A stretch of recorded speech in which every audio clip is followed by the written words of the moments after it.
Bonjour, Paula and the Rural Women of Philadelphia.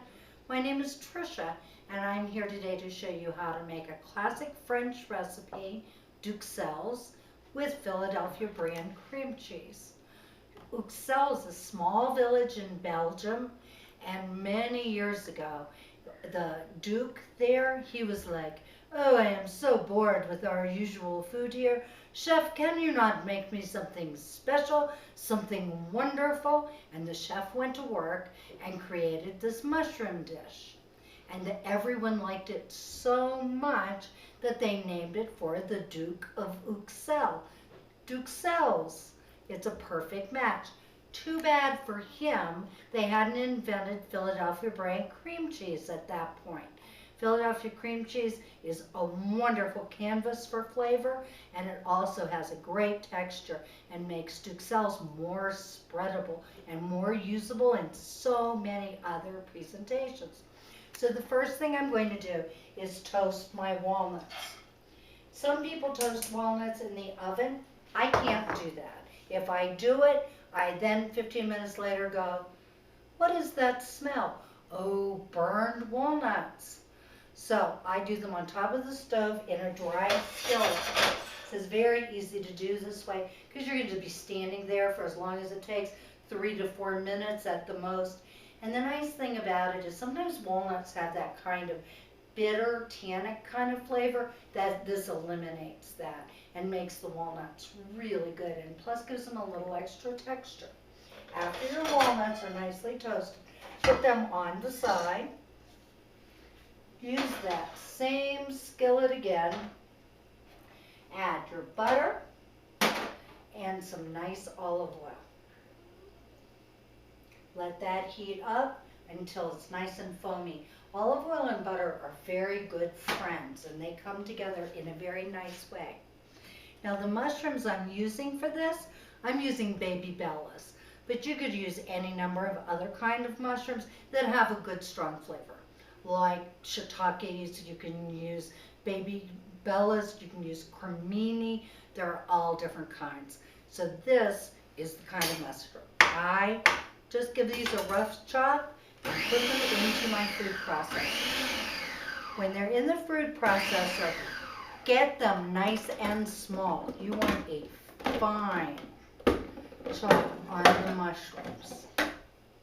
Now this is the most single important thing to do when you're making duxelles. You need a cotton towel, and I particularly like a nice thin one.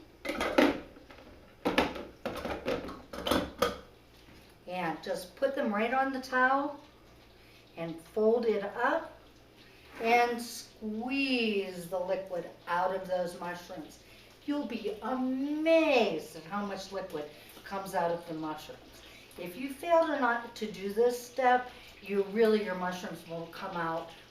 They won't get nice and sauteed. The liquid, because you were looking to get rid of a lot of liquid in this. Look how much liquid came out of just that many mushrooms. So I can hear my skillet is already getting nice and foamy. I'm just going to throw the mushrooms right in here. Now I use a big skillet for this because the big skillet gives me a lot more surface area, and it goes a lot faster, and it'll get everything done that much more quickly and give all the mushrooms access to the butter and oil. It already smells amazing. So as these cook, they will give off more liquid, and as it bubbles, it evaporates and condenses the flavors. Yum. So now I'm going to take a shallot and just grate the shallot right on into the skillet.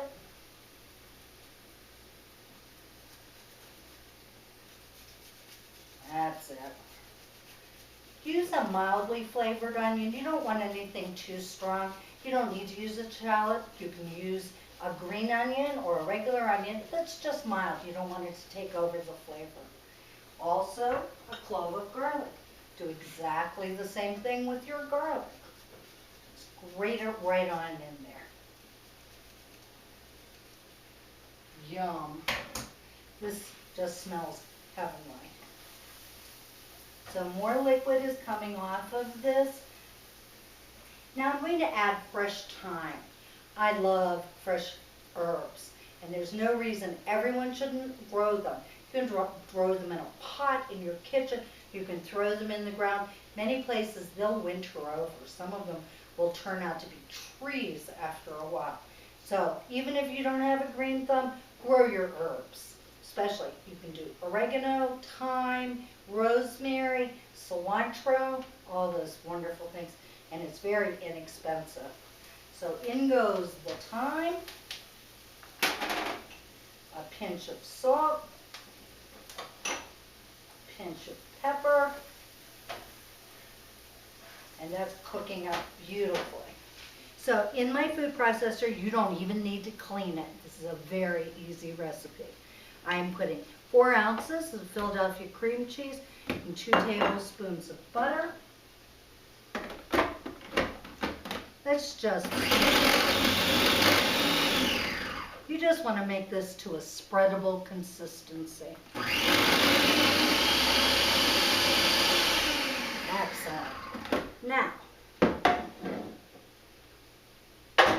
I'm going to add some Parmesan cheese. I'm going to add the chopped toasted walnuts. And now that the liquid is evaporated on the duxelles, I'm going to add those also to the mixture.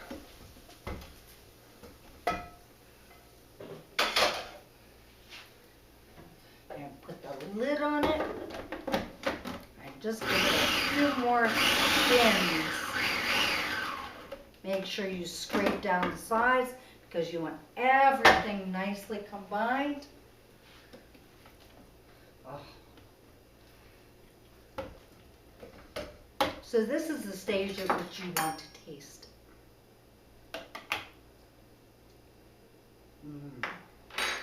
So maybe a little more salt would be good. I'll put the salt in. Make sure that all the almonds are chopped as finely as the mushrooms. The walnuts are chopped as finely as the mushrooms. Take all of this out of your food processor.